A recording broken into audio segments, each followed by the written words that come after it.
This is Susan Wilbanks with blendedinsight.com. I am a holistic and integrative healing arts practitioner, an intuitive, and an energy healer. In this podcast, I share tips, tools, and suggestions that have helped me along my path in hopes of inspiring and helping you along yours. Let's get started with today's podcast topic. Welcome back to another podcast. Thank you so much for joining me. And for those of you who have asked about Milo, here's a little bit about what he's been up to. This was a few weeks ago before it snowed. I was calling him, had me go out there looking for him with the flashlight, and he's rolling around in the darkness. He knows when I'm about to use the sink, so he hops inside.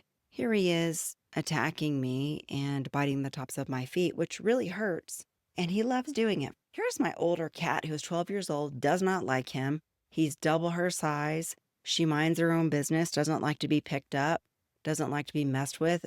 Yet he messes with her time and time again, so I do feel bad. Here he is in my guest room. This is the way he falls asleep.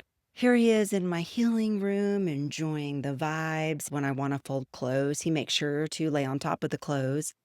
And then, of course, he will bite me when I try to get my clothes. I am going to get right into the topic for today. This is common, and it might be coming up for you right now around the holidays.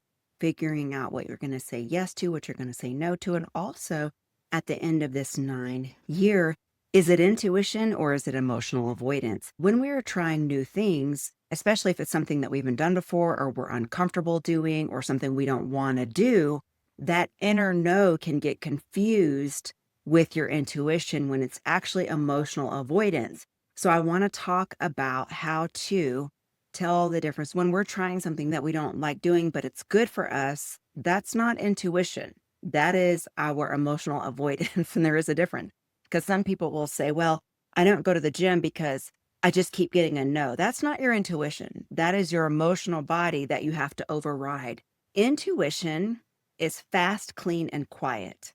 Emotional avoidance is noisy, dramatic, and it's usually reactive.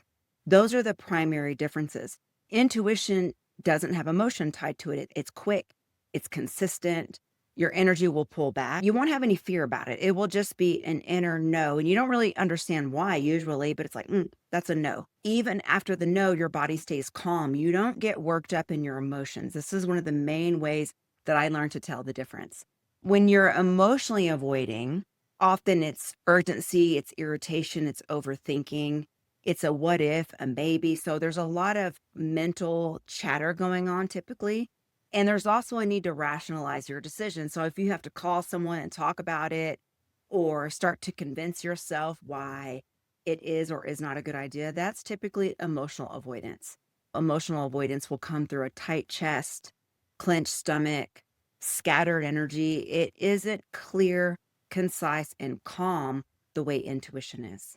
If you're arguing with yourself, that's usually emotional avoidance. If it's just a flat no with no adrenaline spike, that's intuition.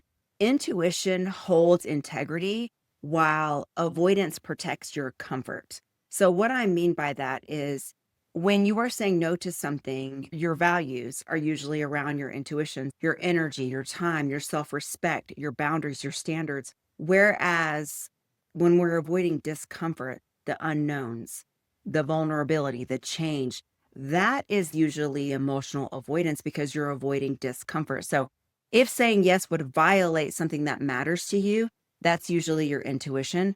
But if saying yes simply stretches you or inconveniences you or requires effort, that is usually avoidance.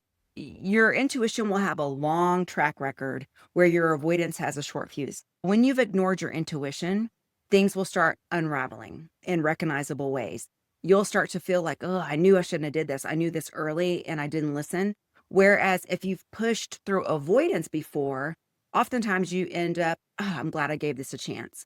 Or I was scared at first, but once I got more information, I'm glad. So your history is also data. Use it. Everybody's messages will come in differently and they will have a signature imprint. Avoidance usually stalls and intuition is direct. Also, your intuition will stay consistent where avoidance flip-flops. Intuition doesn't need advice or closure from others. Avoidance demands reassurance. You want someone to agree with you or give you advice because you're avoiding something. If you're looking for someone to validate your decision, if you're looking for more signs, more information, proof that you won't regret it, that's usually avoidance. Intuition closes the file and moves on. Intuition is not up for discussion. It will be the same, and it will continue to get worse when you ignore it. Intuition aligns you with who you're becoming, whereas avoidance aligns you with short-term relief. For people who have done a lot of inner work, our emotional body becomes highly refined. So when I was talking last week about how my emotional body is speaking out more like, hey, we don't want to do this, I have advanced sensing because of the work that I've done. And chances are you have too. A lot of you are practitioners. So my system is more calibrated at this stage. My emotional body is not reactive. It's not chaotic. It's not dramatic. I have refined it. I've attuned it. I am not one that is ruled by my emotions. I've built my energetic sensitivity. My perception is refined. I want to make that disclaimer because a lot of us are in a space where we have been overriding ourselves for so long that we have to start listening to our emotional body more. Your emotional body is usually your first responder. This is where you feel something off because intuition isn't a thinking, it's a feeling. Before your mind even forms that sentence, your body feels it. When your emotional body is being ran off of trauma, held patterns, neediness, attachment wound, projections, codependency, it's not quite refined yet. So you have to use diagnostic tools to figure out, is this my emotional body or is this my intuition? What I'm sharing with you today is to help you refine it and check in so that you make sure you aren't in avoidance as opposed to your intuition. When you remove the static through increased consciousness, elevating your vibration, clearing out your old patterns, creating better karmic conditions, doing the higher level work, doing your inner reflection, looking at yourself when you have people holding you accountable in the inner and outer realms, and you've built that accurate perception and you're strengthening your chakras, your emotional body isn't carrying those old stories as much. When you have a clean emotional body, you have a clean intuitive channel. This is why if something keeps coming back, life is redirecting you to it so that you can clear it, refine it, and let that go. If you override it, you end up with the same pattern where you expand the other person and then you diminish, or you end up getting drained, depleted, entangled. You've pulled into roles that aren't yours. You're in misaligned dynamics. You find yourself trying to convince that it's great when you know deep down it's not. When people are siphoning your energy, you're feeling suffocated. You feel disconnected from yourself. That is all signs that you have ignored your emotional body, which was tied to your intuition. If the sensation settles with time, that's avoidance. If it intensifies with time, that's the intuition. Your intuition is protecting your alignment. Avoidance is protecting your comfort. Intuition moves you toward what's true. Avoidance moves you away from what's uncomfortable. The more inner work you do, the cleaner it becomes. And then your emotional body starts being triggered. It becomes this sensory system where it's not a trigger, it is information.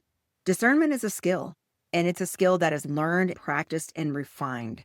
So with that, let's go into a healing. You can uncross your arms and legs, and I will turn the healing on.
And so it is. I want to wish you a beautiful week. Take care.